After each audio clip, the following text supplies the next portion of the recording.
So Nancy asked me, she keeps sending me emails, what are you going to teach in New York at the Three Jewels in the afternoon? And I'm like, I have no idea. But then we're doing a program with Pure Yoga and with Shivananda Yoga Center in New York and Bahamas. And me and the Swami down there, Swami Swarupananda, who's a very wonderful teacher. So I've been going there for, I don't know, since 1999, I think, and teaching maybe once a year down there. And we are, frankly, quite different philosophies. And but I think we are very proud of the collaboration because we are different traditions. We are hardcore followers of our own traditions, and we love to be with each other. And we compare notes, and you know, it's really beautiful. So it's like something that started over 1,000 years ago, and we're picking it up. We are distant cousins. Our yoga tradition, Niguma and Naropa, came from West Bengal, and so did their tradition. Probably we were practicing together 1,000 years ago. So we were talking like, what can we do together? What kind of program could we do together? And we decided to call it Nirvana Immersion. And the idea is, you know, Nirvana is defined as, who knows? This is her moment of, do it again. Yeah, Nyundya Malaprabhame Sasatango. So Nyundya means your negative emotions, jealousy, anger, desire for Pringles. Okay, and then Malupa means all of them. Pangba means get rid of them forever.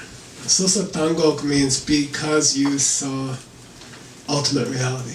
In a deep state of meditation, you saw ultimate reality. That's the definition of Nirvana. Okay, so it's possible to achieve Nirvana this afternoon, and you don't look different to other people, except you probably you're never grumpy.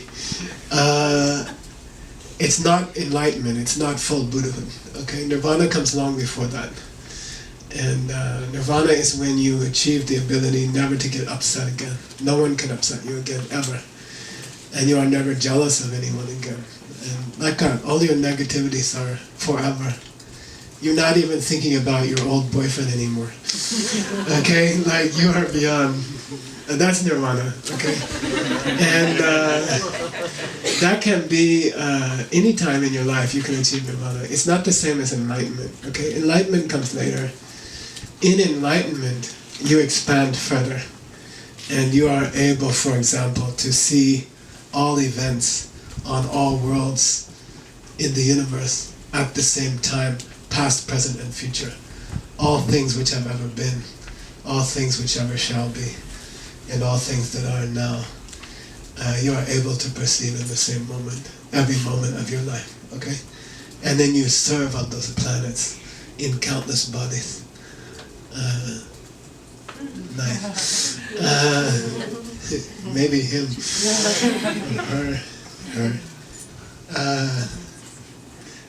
So I thought, you know, we're going to do a 6-day program on Nirvana, and I really like it. The scriptures are very rich in teachings on Nirvana. It's very, very moving, very beautiful.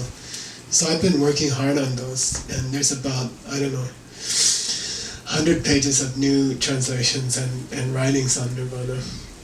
And we'll be doing that 3 nights in New York. Friday we'll fly down to the Bahamas and continue it down there in a more congenial atmosphere. They have a nice beach. And so anyway, that's the plan. 3 days here, 3 days there. We pick out your most outstanding negative emotion, and we work on that for a week. Okay, mine is jealousy. Okay, I can tell you, I'm very good at it. And so you pick your main negativity. Each person picks their own, and then there are asana practices aimed at that, and there are meditations aimed at that, and then there are teachings aimed at that for a week. So the theory is that in a week you would at least get to know how bad it is, you know. And no, and then Nirvana. If you can it's like a gang fight. We used to have small gang fights when I grew up. Not big ones, okay? But in a gang fight, you always go for the biggest guy on the other side. You go for the leader first. Then if you knock him out, the rest of the people just run away. So that's the idea with Nirvana. You go for your worst emotion, and you knock that out, and then the rest kind of collapse after that. Okay, so that's what we're working on. But then I realized, it occurred to me that we would never get to enlightenment in that program. We won't be talking about what it's like to become a Buddha. We're just talking about Nirvana, right? Which is long before you become a Buddha. So I thought, finally I got this inspiration. I woke up, and Lama gave me an inspiration, and I thought, let's talk about enlightenment at the Three Jewels. Like what happens later, after Nirvana. Okay, so this is for next Monday.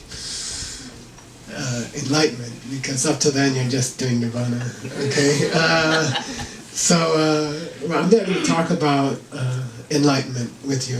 And I thought, nowadays I'm in this mood in my old age that what I teach should be relevant to people's lives. So I thought, let's go through what you will be like when you get enlightened, okay? Because people ask me, it's kind of weird to think about, right? Like, will I have long ears? Will I have a big belly and a bald head? Right, Paul? I mean, when you get closer, it starts to happen, just to the special people. But practical terms, if I could become a Buddha by next year, right? Then what would that mean as far as my trips to Starbucks and relationships and things I enjoy doing? Can I still go to Sarva Academy and do the courses there, or do I have to stop? I think we don't think about it much, and I thought it would be nice to go through what it's like. And you can draw these descriptions from two sources, right? One is scripture, right? The qualities of a Buddha are so beyond everything that you kind of have to go to scripture and ask what's it going to be like when I get there, right? But you can also draw from encounters with enlightened beings, and those occur first during deep meditation. Okay, so in deep meditations, particularly on emptiness, you can make contact with enlightened beings. Up until that moment of the first direct communion with ultimate reality. Are you a Buddhist? You say, yes, I'm a Buddhist. And then you say, have you ever met a Buddha? And you say, no. And has there ever been a Buddha? Yes. There was Gautama 2,500 years ago. But you can't confirm much, right? You can't say, I met one and this is what they're like. Giraffe, you can say. I went to the zoo, there was a giraffe. It does have a long neck, it has spots, you know what I mean? But Buddha is hard, I'm a Buddhist. But I've never confirmed the existence of Buddhas, you see, directly. I've never had direct communication or encounter with a Buddha. So all that we know about Buddhas is hearsay, it's reports about Buddhas. And over 2,500 years, reports can get corrupted, right? We can do that game where I tell Michael something and then he whispers it to the next person and it goes around the room, and then by the time it gets to the last person, it's pretty weird. It's completely different, right? This happens in my real life, a lot. So there's reports about what Buddhas are like, and those I'm going to teach you today from the most authentic scriptures. And, but by necessity, even in the Buddhist tradition, which is extraordinarily careful, things can get corrupted, or they can get, if you pass on, you're talking 75 generations, right?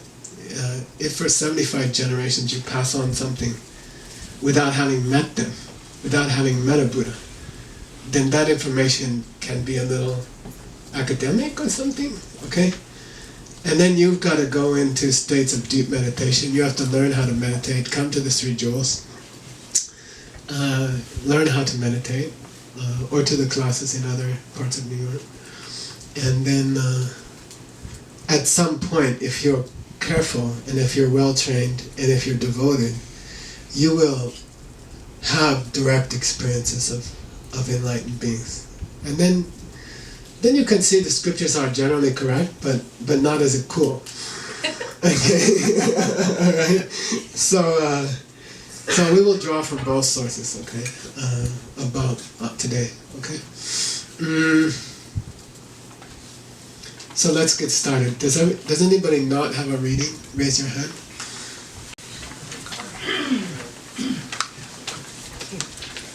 Are there more? No. No? Okay. Alright, we'll share. So the title of this talk is Me as Buddha, What Will I Be Like? The advertisement said, will I still wear jeans and will they still fit? You know? Those are important questions. Then I thought the first verse would be nice. I'll say it in Tibetan because it's a blessing. Dalden doji kanduma e korluka yeshima ne kusumne doa kyobla chaksalu. Very famous, okay? These are the words of praise to an angel called Vajrayogini, okay? Diamond, the angel of diamond. Who is a Buddha, right? One kind of Buddha. And then these are words of praise to that Buddha, very famous. A lot of people in our immediate lineage are practicing her tantra, and these are famous words in praise of her. And they say, I bow down to the shining angel of diamond, empress of angels, who has the 5 wisdoms, who has the 3 bodies, who protects all living beings. Okay, so I bow down to that lady, enlightened woman. Okay. I pulled out this verse because it describes an enlightened being, okay? And it contains the main elements, what you're going to be like when you become a Buddha. You will have the 5 wisdoms, and you will have the 3 bodies, okay? Then I thought if I had to describe enlightenment in an hour or 2, or what you're going to be like when you become a Buddha, I thought it would be nice to take off from this verse. Okay, so physically, or you will have 3 bodies, and then you will have 5 kinds of wisdom, okay, in your mind. This is what your body and mind look like when you get enlightened, okay? So then we'll just go straight into some ancient sources about what are those bodies and what are those wisdoms, okay? The bodies of a Buddha can be taught as 3 or 4, okay? There's an old tradition of 3 bodies, and then it has become a tradition in recent years, which means since 350 AD, for describing it as 4 bodies. They split one of the 3 into 2, and they come up with 4 bodies. So sometimes you'll hear the 2 bodies of a Buddha, physical and mental. You'll hear the 3 bodies of a Buddha, and then sometimes you'll hear the 4 bodies of a Buddha. So the verse to Vajrayogini was talking about 3 bodies. But we're going to split one of them into 2 and we'll come out with 4 bodies. I think it's good if you learn it as 4. Then you can abbreviate it if you don't have time someday. When you're teaching it to 2 or 3, okay? But we have time, alright? So the first one is the essence body. Let me see. Say Ngo, Niku. Ngo, Niku. Okay. This is the essence body, the first of the 4 bodies. Traditionally, the essence body is taught first. Okay. This gets into Buddha nature. Okay. This has to do with Buddha nature. Let's talk about that, and then we can go to Ngo Niku, the essence body. So it is said in the scriptures that all of us are a Buddha at heart. Okay, we are enlightened already. Okay, there is a part about us which is already a Buddha. Okay. By the way, I mean it goes without saying that one of the cool things about Buddhism, is that you get to be God eventually. Okay? I mean, if you said that in my church when I was growing up, it would be a no-no. You know? But in Buddhism, I think it's very beautiful to point out that the goal of Buddhism is that each person will become a Buddha. It's inevitable. All of us will become a Buddha. Those of you who are not, and I don't know who's who, I'm not yet, so, but everybody will be. That's just the basic principle of Buddhism, you know. A Buddhist practice, imagine a Christian practice where you are meant to become Jesus, not to be with Jesus, or not to be with God in heaven or something like that. The point of Buddhism is that you become Buddha. And it's almost as if you would become Jesus or become God or become Moses or something like that, Muhammad. Okay? The goal of Buddhism is that you become a Buddha. That's possible because you already have one part of what you will be. It's already part of you. Okay? That's cool. Alright? It's hardwired into you. You already have a part of you which is enlightened. Okay? And that's your essence body, no-niku. And sometimes they call it Sugata Garbha, which means Buddha nature, right? The Buddha seed that you have. So what is that like? Okay? Because that's what makes it possible for you to become God or Jesus or Buddha. Okay? What is it about you that you already have, which is already enlightened? Okay? And there's a lot of arguments about that and a lot of wrong ideas about that. But it's like this, okay? You ready? What's going to happen? Yeah. You ready? Here it comes. Okay, 1, 2, 3.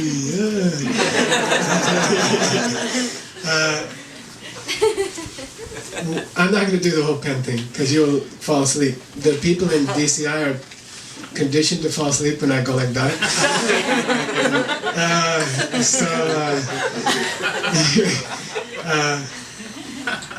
When I went like that, okay, when I pulled it out, I just pulled out a black stick, okay, cylinder. It's a black cylinder.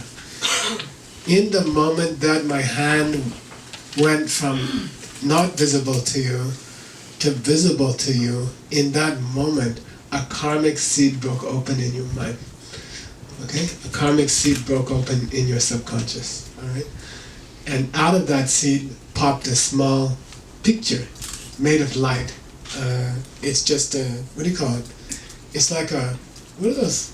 They put on bars, the writing in neon. It's like neon, okay? It is self-illuminating, okay? A karmic seed breaks open and a self-illuminating image pops out, okay? It's about that big, okay? The pen image in your mind is about that big. If you ever became aware of it in a deep meditation, it would feel about that big, okay? It's a perfect little picture of a pen. Okay? Then your mind is looking at that image, and it's overlaid on this thing. You see what I mean? Like, what do you call that? Transparency, the overhead transparency. The pen thing is laid upon this object. In the millisecond that I pull it out, in that much time, a karmic seed has opened in your mind. Okay? There is no, your eye cannot see a pen. The eye can only, the rods and cones of the, what do you call that? Retina, can only detect colors and shapes. They're not capable of making a judgment call about what that object is. Okay? That's done by the mind, by the intellect. The eye can only detect black cylindrical. It's a black cylindrical. Who made it a pen is coming from your mind. Okay? Why did you choose a pen and not a chew toy? Right or both? Okay? I like to chew on that.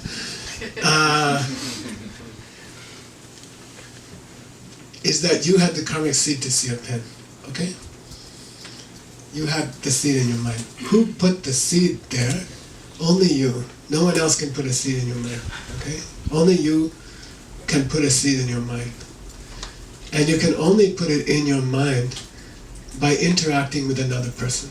Okay? karmic seeds, the planting of a karmic seed, depends on somebody else. Okay? If you want to plant a seed for a pen, you're going to have to plant it with somebody else. If you want to plant a seed for a partner, you're going to have to plant it with somebody else. You can't plant a karmic seed without another person. Can't do it, okay? Only you can plant what's in your mind, but you can only plant it by helping another person, okay? If you want a partner, you have to help a lonely person somewhere, okay? If you want pens, you have to share pens. If you want money, you have to help other people make money, okay? That's just where these things come from. And that's cool, right? Then you can design your life, okay? That's kind of, once you understand the system, you can design how your life goes, right? So I see a pen, but a dog sees it something to chew on, right? And it's coming from my mind. The karmic seed has opened and cracked open, and the image is coming out of my mind. This and this are the same, okay? This cylinder, flesh-colored cylinder, and this black cylinder are the same, okay? They are both, my perception of this is coming from me, okay? There are seeds opening in my mind, 65 per second are opening in my mind and making me see a human arm of flesh and blood, okay? That's just the way it is. Question for you. If I take this thing and I leave it here, and there's all the people go out of the room, and all the dogs go out of the room, then at that moment, at that time, while everybody's gone, and it's sitting on this chair alone, is it a pen or is it a chew toy? Neither. You can say neither. I like people, all over the world I ask this question, and everybody goes like that, okay? That's shunyata, okay? That's emptiness, alright? And nothing else. Okay, it doesn't mean black, close your eyes, everything's black. Press hard, you see green dots. You're close to seeing in emptiness, you know. And it doesn't mean stare at the wall and see thoughts float through your mind. It doesn't mean any of it. It doesn't mean everything's an illusion. It doesn't matter whether you kick me or kiss me. Those are all dumb. They don't help you, okay? What emptiness means is, by itself, when there's nobody around having karmic seeds pop open in their mind, this pen is like a white blank screen. I realized a few weeks ago that blank probably comes from blanc, right? And it's a white screen. It's a blank white screen. And when it becomes a pen. If the dog walks in, it becomes a chew toy by itself. Which one? Then you gotta go like that. Everybody go like that. It's good yoga exercise. If you're from India, you can fudge it. But I'm also like that. You see, my body is also like that, right? I have certain seeds in my mind. They are breaking open as I speak, 65 per second. And they're making me see this as an arm of flesh and blood. Which is sort of like better than being on fire, but worse than being made of light. I'm sort of somewhere in the middle of the range of possible existences. Okay? I'm not in a hell realm, and I'm not a Buddha. I see an arm of flesh and blood. From the point of view of the hell realm, it's good luck. From the point of view of the arm of light, I still have some ways to go. Right? But my seeds are making me see an arm of flesh and blood. Right? But that cylinder is blank and is a white blank screen, right? It also has its own emptiness. Okay. I could be seeing, what is that? I could be having a V8. I could be seeing something else if I had planted better seeds in my mind. Okay. I could be seeing an arm of light, like the shining Empress of Angels. Okay. I could be seeing an arm of light. By itself, this cylinder is only a blank white screen. I'm available to become made of light. Okay? I'm available for that. I'm open for that. I'm a blank white screen. Okay? That part of me is a Buddha already.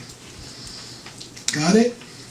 That part of me will be the same when I become enlightened. And that's the only part of me that will be the same when I become enlightened. Got it? You already enlightened. The most important part of enlightened being, you already have. It's the fact that you are a blank white screen. You are available for yourself to see as a Buddha. Now, already. And you always have been. Okay? You're also available to see yourself as a dog, okay? You gotta be careful. Okay? You are a blank white screen. You have an emptiness. That's your essence body. That's your Sugatagarbha. That's your Buddha nature. It's very beautiful. You already have the raw material to be a Buddha. You're already enlightened. Part of you is already enlightened, okay? Because you are coming from your mind, you are available to be something else. If you just plant different seeds, there's room for them to do their thing. And that's your essence body, and you already have it. Okay, it's very beautiful. And that's your Buddha nature, okay? It's nothing else. There's not like a little seed in you that's a Buddha or something. Like you have to do an operation, a heart operation, and somewhere inside under the pericardium, there's a Buddha or something. That's all dumb. Okay? You're empty. You are a blank white screen. And so you're already enlightened from that point of view. That part of you is already enlightened, okay? That's your essence body. Now, traditionally, they divide that body into two parts, okay? Lobu Namdaki Mo Niku, and I forget the other one. It's here. Ranshin Namdaki Mo Niku means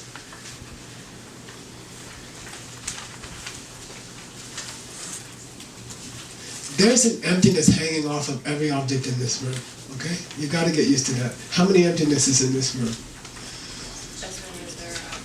As many as there are objects, or parts of objects. It gets a little weird, okay? Like one hair on my head has thousands of emptinesses. The tip has its own emptiness, the next part has its own emptiness, okay? What's that mean? Every object in this room is like a blank white movie screen and could turn into anything else if I had the seat. Okay? That's the emptiness of every object in this room. Okay? Every person in this room could be divine. If I had the right seats, I would see you as divine. Okay? So everything has its own emptiness. Emptiness is hanging off of everything in the world. Alright? Now, those emptinesses are divided into two, okay? The kind that are hanging off of things already, all the time, okay? Like, every object has its own emptiness, right? Pure emptiness. But the thing it's hanging off of could be pure or not, okay? Okay? The Buddha's emptinesses. The emptiness of a Buddha's hair is hanging off of something which is pure. Empty. Okay? Yeah. By the way, you can hang emptiness on emptiness, but that gets a little touchy. It's true, but don't go there. Your head will explode.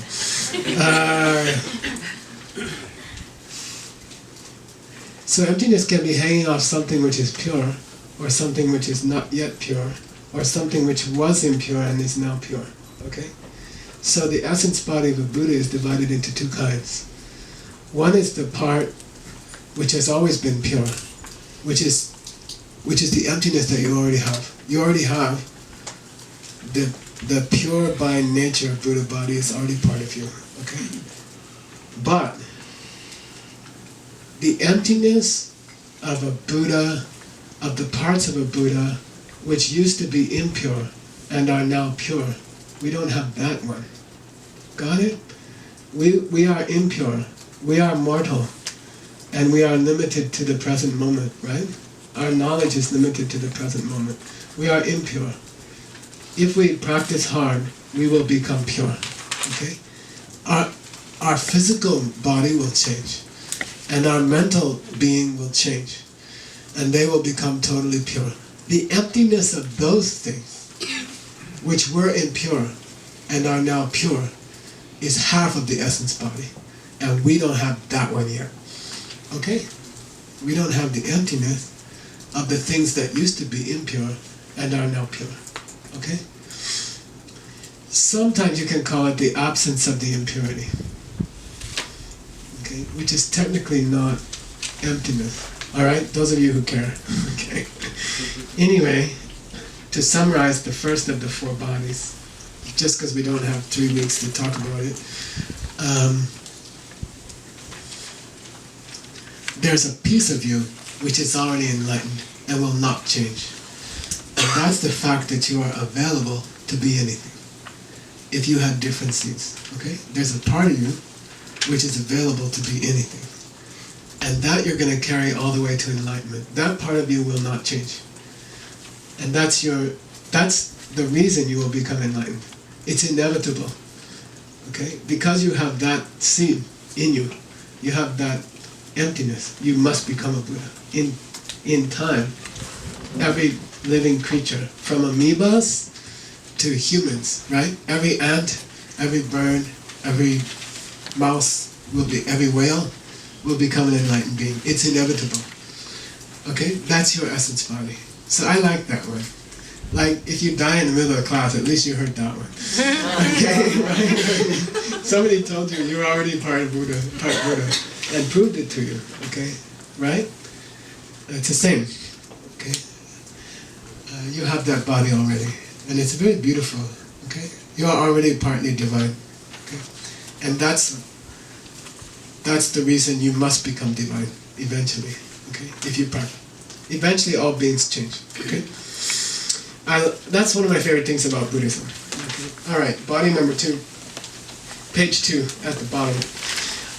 I'm quoting different lamas. Okay, I pulled out Choni Lama, who's from the 1600s, and went to the greatest monastery in the world, which is Sera Me, not J. The half of Sera that I went to. He wrote the textbook for our monastery in the 1600s, okay, late 1600s. Master Kedub Tenpa Darge is the other textbook writer from Serame. He lived in the 1500s, okay. I selected a piece from him for the wisdom body. This is all in the car coming back from Princeton yesterday at midnight, okay, but it's beautiful. That's because we have the database of 1 million pages typed in by Tibetan refugees. This year is the 25th anniversary of that project. Mark Tripetti's working very hard on that. G's working very hard on that. Where are you? Mark went to go meet with another organization that's working on it, but it's only possible that you can have these things because of their work. And we should have a big party in New York, like in the fall or something. We should have a big reception, 25th anniversary, okay? Probably they'll just give you some cheap Apple sparkly stuff and hit you up from donation. Okay. When you become a Buddha, you will have a wisdom body. It is the ultimate wisdom, where all impure nature of your mind has transformed into a pure nature. Then there are 21 groups of qualities. I'm not going to go over them with you, because we don't have time. Now, first paragraph on page 3, listen to me before you read it, okay? Because you'll get a headache. This is the body they split to get 4. Okay? They split the wisdom body off from the essence body. Alright? Technically, the essence body is the emptinesses of all the forms of wisdom that the Buddha has. Got it? So they chose to split off the emptinesses from the wisdoms that a Buddha has, and lump all those wisdoms together and call them the wisdom body. Okay, it's Jnana Dhammakaya. Okay, and you ready? They split the mind of a Buddha from the emptiness of that mind. You already possess that emptiness, okay? But you don't possess that mind. the omniscient mind. So try to imagine what that mind is like, okay? Well, we're going to get there later. Right now we are confined to the present moment. You don't think it's so bad because you never saw anything else. You've lived in a closet your whole life and you like it. You know, I can move around and I got 3 coats in here. Has a nice ceiling. You know, I got a knob on the door. You know, no, you've never experienced anything else. Your mind has the capacity to not be limited to the present moment, okay? The present moment only lasts for 1/65th of a finger snap. You are confined, you are in prison in the present moment. You don't get to be in the future in the present moment. And you don't get to be in all the past time that has ever been in the present moment. But when you become a Buddha, that limitation is dropped, okay? And it's cool. It's really cool. Then we have another limitation. Even if you could expand my presence in time to 5 minutes long, if I could be downstairs mentally getting out of the car and be here at the same time, you couldn't handle it. People would call you crazy or autistic or something. See what I mean? If you really could perceive all the moments from the time you got out of the car until the time you got here, it would be confusing. Okay, you'd be unsure where you were. So one of the cool things about a Buddha's mind is that you are able to organize all past time and all future time and be completely present in each moment at the same time. That's cool. Okay, you can witness Lincoln's assassination and then you can see yourself becoming Miss America on planet 23. 10 billion years from now. You've been Miss America countless times, even the guys. Okay? And you will be again countless times. And you can enjoy them all at the same time. The moment when you open the thing and you're like, yay, and, a Buddha can experience all of them at the same time and not get confused, okay? Maybe it's lucky we're limited to the present moment. Some of us have trouble even being there, right? So anyway, that limitation drops. I don't know how to describe it to you, but try to imagine, okay? When you see emptiness directly, and when you first have a direct experience of bodhicitta, for a short time, maybe 10 minutes, you will have an experience similar to that. And you are capable of seeing countless beings at the same time, okay? For 10 minutes in your meditation, after you see emptiness directly, when you come out of that, you are able to see the faces of countless beings at the same time, okay? And that experience, once you've had it, you are changed forever.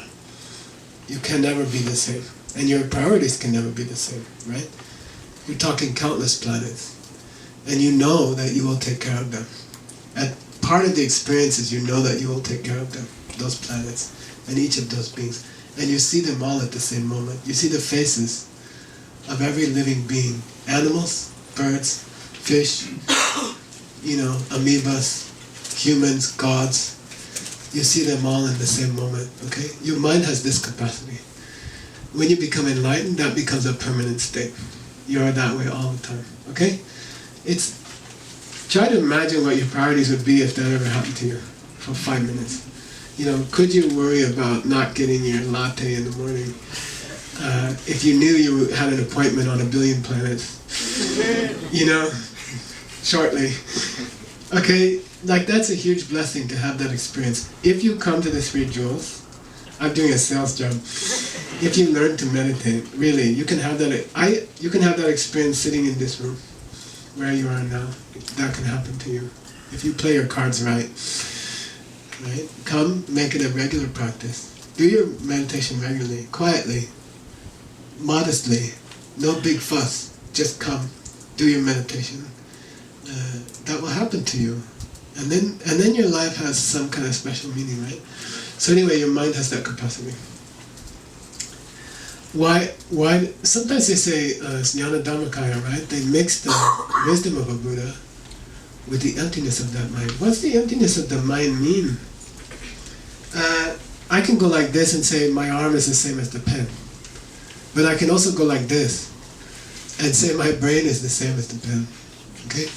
The way you experience your own mind is coming from little pictures popping out of little seeds that were planted in your mind by you last week or last month.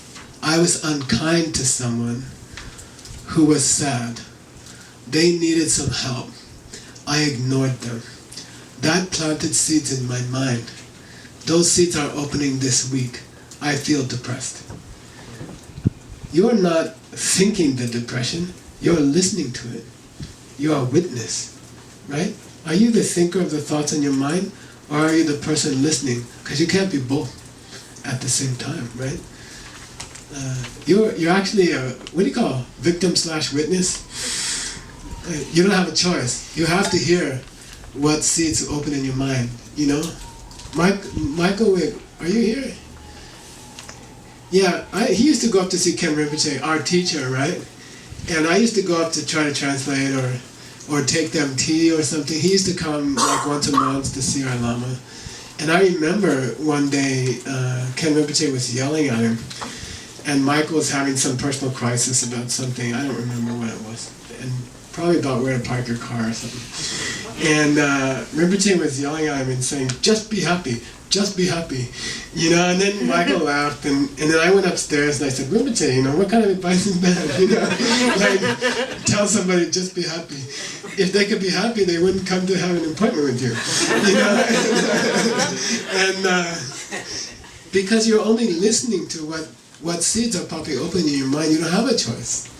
It depends on how you treated people last week, is what you will hear your mind being. Your mind is also empty. Your mind is also blank.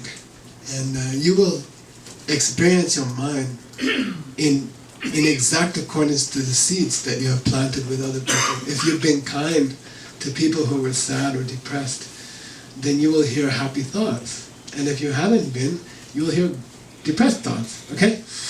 So that's also coming from you. So you have your mind that you're listening to as seeds open, and then you have the emptiness of that mind, the blank white screenness of your mind. Okay, got it? Sometimes those two for a Buddha are lumped together. Their state of mind, which is knowing all things, and then the emptiness of that state of mind, which is that they used to be not a Buddha and now they're a Buddha, and they collected enough seeds that they get to see their mind as being a Buddha's mind. Got it?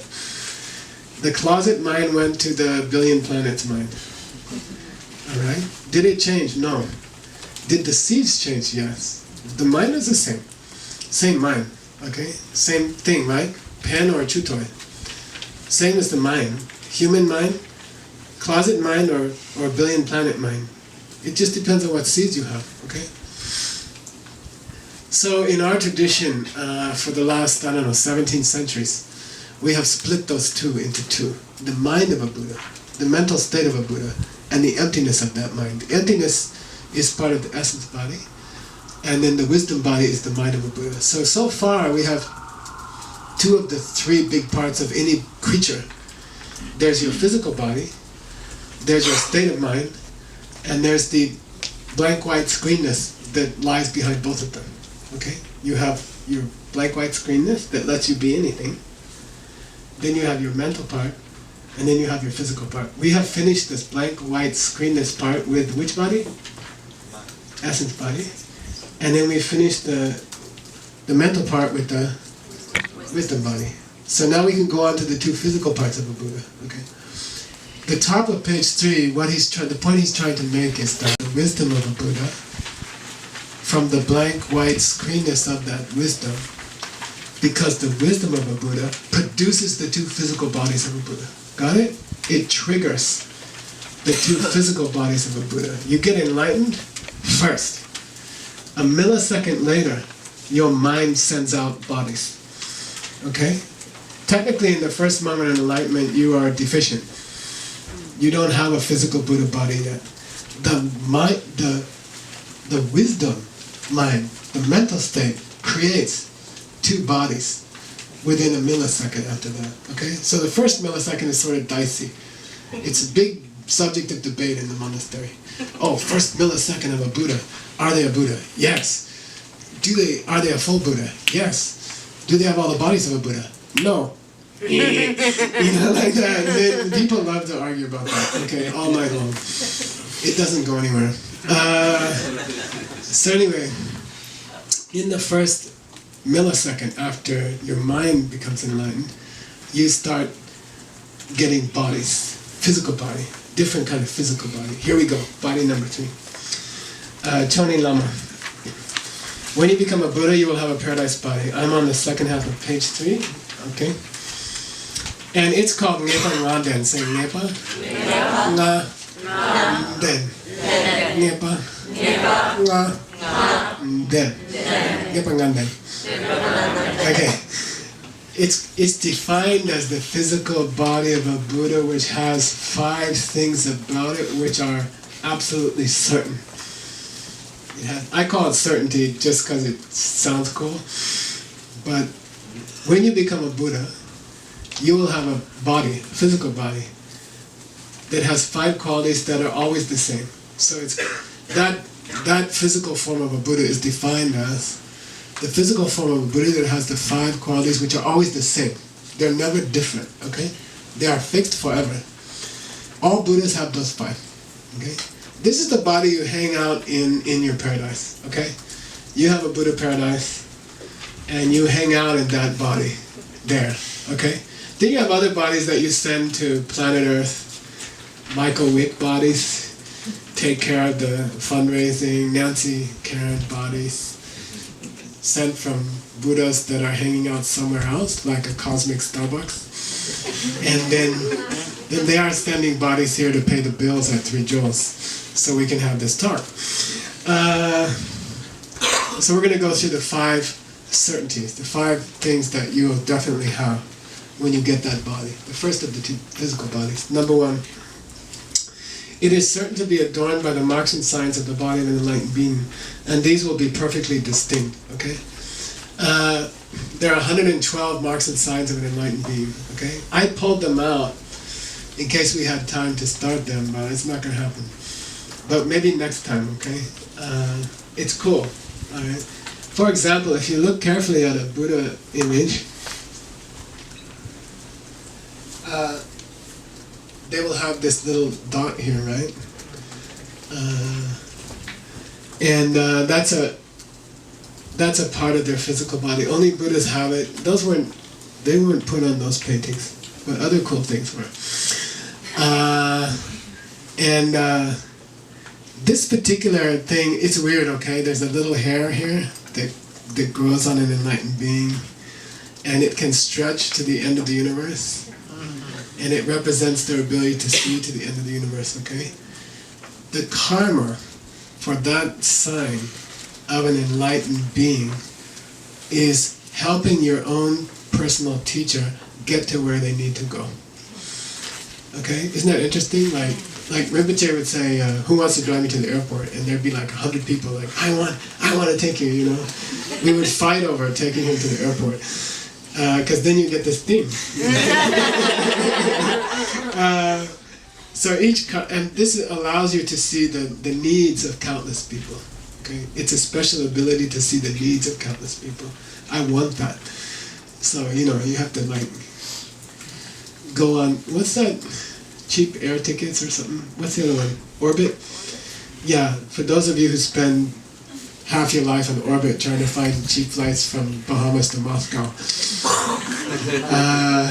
Really, that's a good cause of that. Okay, don't feel sad. It's gonna all have a result. You might have to shave it once in a while. So there are all beings who get enlightened have special marks. You have Dharma wheels imprinted on your palms. Okay, like that. You have your body is made of gold light, like that. There are 112 marks, 32 and 80. Then other beings in the world have special karma. There's a thing called Korlogyura Gyalpo, which means like the karma to be elected president of the United States. Obama has this karma right now, right? In certain cases, those people will start to get the wheel in their hand. They will start to get lines on their palm that suggest the wheel, right? But they are not distinct. They are not clear. Like Buddha has them on the soles of their feet and the hand and the palms of their hand. Clearly imprint of the Dharma wheel, right? Meaning that they will teach. So other beings have them, but not distinct. So that's why he wrote here, perfectly distinct. Okay? So if there's a spoke missing, you're not there yet. Okay. Quality, so it's definite you will have those 112 qualities. Okay? Physical qualities. Second, the body is certain to be surrounded by nothing less than Aryas or Bodhisattvas. Okay? Sorry to use Sanskrit, but it was easier. Arya means, in Sanskrit, anyone who has seen emptiness directly, right, is an Arya. Okay? Then there are Aryas who are not Bodhisattvas, and there are Aryas who are Bodhisattvas. Okay? It's possible to see emptiness directly and not have ultimate compassion. Okay? I think certain scientists might qualify like that. I read a book by a scientist who said you never touch the floor. When you walk across the floor, you're never touching the floor. You know, the electrons keep them apart and you never really touch the floor. And people like that are close to having some kind of breakthrough about emptiness, but they're not concerned about all the people in the world. Right? They're just sort of into this mental space about, hey, it's cool that you never step on the floor. So, in this case, we're talking about Aryas who are Bodhisattvas. Okay? They saw emptiness directly, and in the hours following that experience, when they came out of that meditation, while they were still on their meditation cushion, they had that experience of seeing countless beings and knowing that they will serve them, and that's bodhicitta. They developed a direct experience of bodhicitta. Okay, so we're talking about Aryas who are bodhisattvas. And once you get to be a Buddha, you never meet anybody else. Okay? You just have that karma. Nothing less. He says nothing less, right? Yeah, nothing less than an Arya who's a bodhisattva. You hang out with special people. Okay? This gets me into another subject, okay? This doesn't all happen in 5 minutes, okay? This happens slowly, over thousands and thousands of lifetimes, right? This happens slowly throughout your body. If you practice Tantra, it can happen in one lifetime, which is the point, right, of doing that. But normally the process is very slow and gradual. What I'm saying is, slowly, as your practice gets better, as your meditation gets better, as your study through the ACI courses taught by Hector and John progresses, you will meet one special person, you know, and they will kind of hang out with you. And then another will come, right? Like 2 of the people you know are special. And then you meet another person. I was with, where's Cheryl Krattenstein? I forget, yeah? Okay, we were joking about how she got into the Dharma. And I remember this story. We had a friend named Tom Kiley, who was, he's the irritating voice on the first few ACI tapes, if you wanted to know. But he was a cab driver at the time, and she got into the back seat, and he said, "Where do you want to go, lady?" And she's like, "I have to rush uptown, I'm late, you know." And he's like, "Well, what are you going uptown for?" She says, "I'm going to hear the Dalai Lama speak." You know, and then he turns around and says, "You're going to hear the Dalai Lama speak?" And she's like, "Yeah." He says, "You should meet my Lama, Ken Rinpoche, you know." So that's how she got started, right? So she had enough karma to meet this first person who was special. You see what I mean? And as your spiritual journey progresses, as you meditate more and more, do more yoga, study more, you will start to attract spiritual people around you. Okay? Actually, you're not attracting them, they are Right? Your mind is changing. The seeds in your mind is changing. And the schmucks around you are turning into tantric angels. Okay? Alright? Got it? You're making them special. And by the time the process is finished, you never get to meet anybody else than an extraordinary spiritual being. Okay? It's cool. It's cool. So I don't know, in my own life, I'm not like a great practitioner. I have lots of failings, weaknesses, but I'm starting to see this karma develop, you know. I'm surrounded by extraordinarily wonderful people all the time, you know, and I have people helping me with all my projects. I have my 2 attendants. I have other people taking care of all my things, and I'm just surrounded in this bubble of beautiful people, and that will get better and better as you practice. Okay? You will start to meet special people because you're creating them. And it will get hotter and hotter and cooler until finally you're in this Buddha paradise and you never meet anybody who's not a bodhisattva in an Arya. Okay, got it? I like that. Just understand that all these things are going to happen gradually. You know, 1 person will come, and then 2 people will come, and then you'll meet 5 people, and then you'll be friends with them, and then you'll hang out together, you'll do yoga together, and then it will get better and better, okay? That's your career path. And it's pleasant. It's called okay? I think it's almost more fun not to be a Buddha yet. Because you get to have all this progress going on. You get to have more and more cool people show up in your life. Then it gets out of hand, you know? Hundreds and thousands of cool people. You're like, where were they last year? You know? Okay? It's a very nice thing to look forward to, okay? If you practice sincerely, modestly, quietly, humbly, then you will be surrounded by cooler and cooler people, and that's in itself is the reason to meditate, you see? Okay.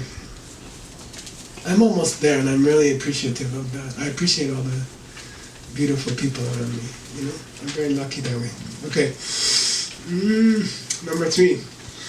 The body is certain to remain without pretending to pass into its final nirvana until the last living being has departed from the cycle of pain. Okay? So why they say pretend is that a Buddha doesn't have to die, right? The Buddha who came to this planet 2,500 years ago, we call Nyangen, they say Nyangen, Le, Depe, Su, Demba. Nyangen Le Depa means nirvana. It's the Tibetan translation for nirvana. We'll talk about it on tomorrow night at Pure Yoga. But by the way, you can drop in, they rob you, but hey, it's worth it. It's not my... I'd rather do this kind of thing, but anyway. They're doing what I asked them to do, but it, you know. Anyway. I wanted them to, for yoga, I wanted people to make a living, but they're making a living. Okay. But I like the ones who don't make a living better. Okay. Anyway, both are okay. Anyway, we'll talk about this one tomorrow. But Sultamba means to pretend to pretend to die, or to pretend to leave this world. So in Tibetan, for example, you don't say Lama Shi song. You don't say the Lama died. Especially about your own teacher, you say Lama Gomba Dzok. Okay, Gomba Dzok. Say Gomba Dzok.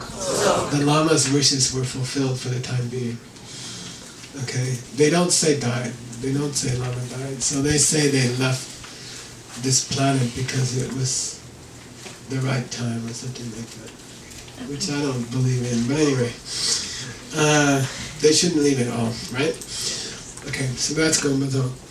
Anyway, this body refuses to disappear until the last being is enlightened. They promise to hang around. That's the third quality of that body. That body will stay in its paradise until the last being is enlightened. And it will not withdraw its form from our experience. Yay! Yeah. Okay. That's lucky. Alright, number 4, we're on page 4. This body is certain to utter only teachings which belong to the system of the greater way. So this body is always talking about emptiness. This body is always, to the people in that body's direct circle, right? The Arya Bodhisattvas. All they do is talk about Mahayana. They only talk about cool stuff. How can we save the world? You know, which city do we have to go to next? Which obscure city doesn't have Dharma programs yet? You know, they talk about going to Sofia or Kia or Zhuhai, like that. Okay, like that's all they do. They hang out and they talk about flights to weird new cities. How can we make this world perfect? Okay, they're just talking Mahayana talk. They have the vision. Mahayana means they have a vision of a world where there's no hunger, and there's no war, and there's no poverty. And they're always blabbing about how to pull that off. Okay? That's all they really want to talk about. Sometimes they talk about Ohio State football games, but it's all in the context of enlightening the world. Quality number 5. This body is certain to reside only in the paradise known as below no other. It just means you will never leave your paradise. You will always live in your paradise. Okay? Where is the paradise?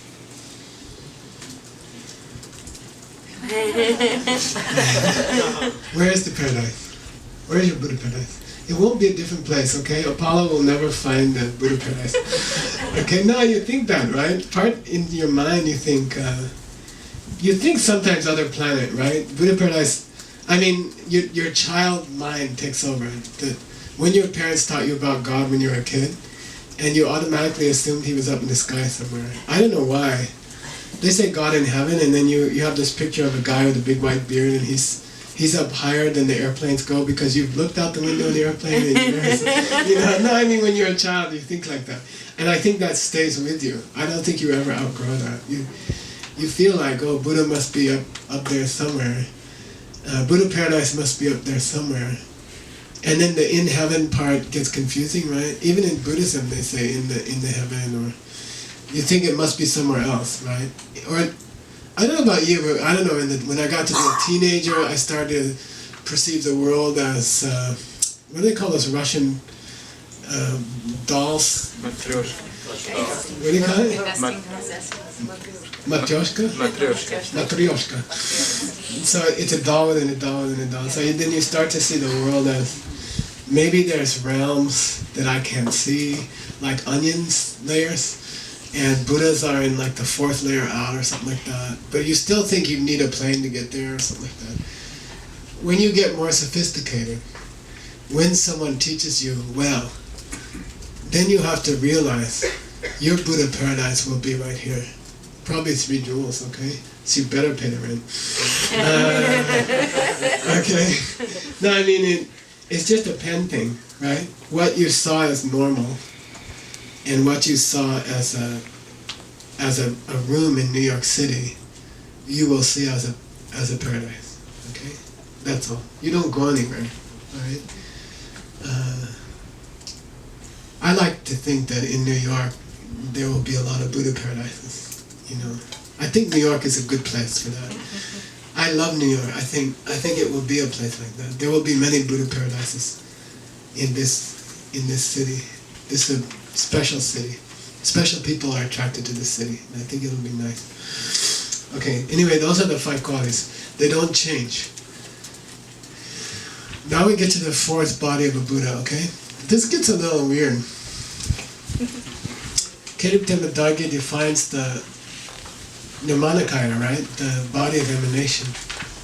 This body, when you become enlightened, in the 2nd millisecond,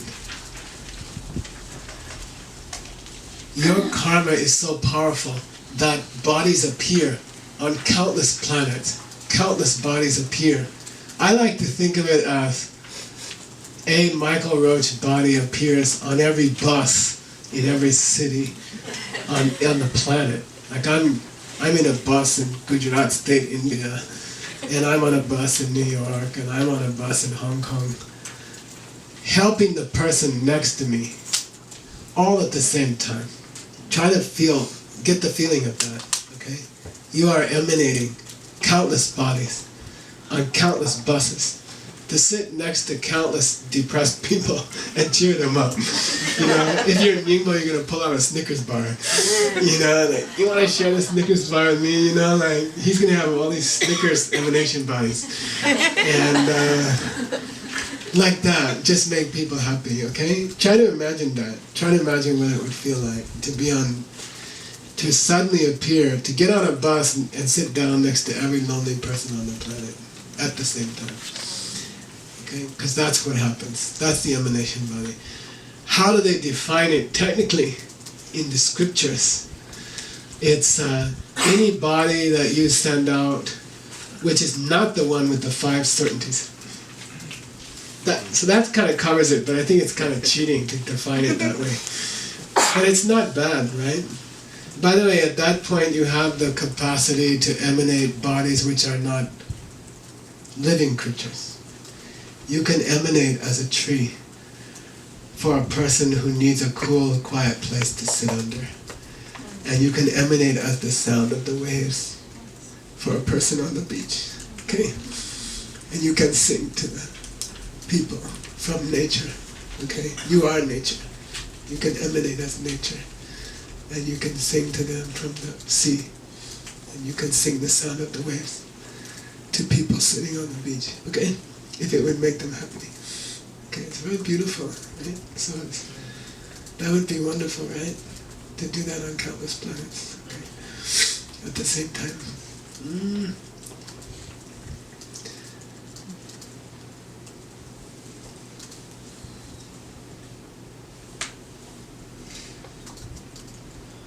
That's all. We have like 10 minutes. Let's save the 5 wisdoms. Okay? It's like in Buddhism, you're not allowed to prostrate at the end of a class if you're going to not be with the teacher in the next few days, like that. And then there's something left undone, and then there's a reason to get back together. There's something, what do you call it? Unfinished work together. So it would take about 2 hours to do the 5 wisdoms. Let's save them as a good luck that we have to meet again and do the 5 wisdoms together. Okay? So I promise to come back and do the 5 wisdoms. Okay? Thursday's too soon. We'll see. I think I'm pretty much mushed up, but let's do this from time to time. I like it, and we'll do this from time to time, like smaller groups, and then we'll do a couple. I owe you the rest of Chud, right? We're getting into the secret part, so I was kind of holding out, but maybe we'll. Next time I come to New York. Who is that? Oh, she's trying to get me to. Okay. We'll keep and the karmas that create them. It's at the 8th chapter of the Abhisama Ankara. We had to memorize it in the monastery. It's very beautiful because the whole text of Maitreya goes at a certain rhythm, and then when you hit the 112 qualities, it goes into a chaotic rhythm. It goes into a psychedelic rhythm. It's very striking. You recite for like half an hour and then suddenly it's going and it all goes off into some enlightened rhythm. And it's very beautiful.